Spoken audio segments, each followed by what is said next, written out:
Ephesians 3, Paul introduces a concept to Scripture.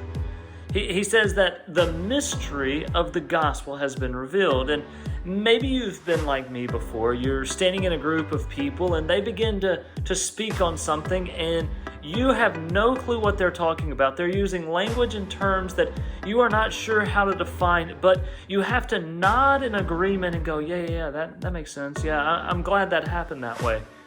To not expose yourself to the fact that you have no clue what is going on.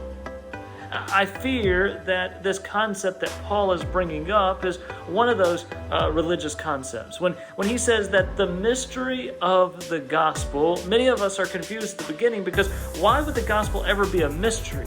Because in our head, the mystery is something that Scooby-Doo and the Mystery Machine Gang solve.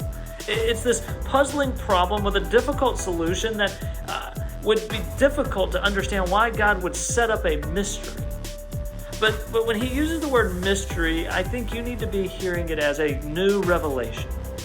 What Paul is saying is that there is a new revelation to Scripture. There is a new understanding to the ways and to the works of God that is being revealed right now in our midst. And this is it. Verse 6 says, the mystery is this, that the Gentiles are fellow heirs, members of the same body, partakers of the same promises. What is Paul saying? Gentiles are included in the people of God. This is revolutionary religious material.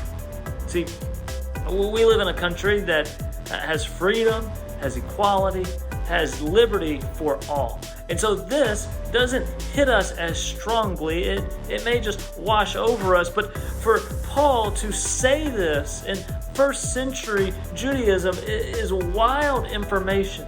That God is now opening the door and is allowing in outwardly, not just ones that jump into the Jewish culture, but that salvation is not through ethnicity or nationality, but salvation is through faith alone.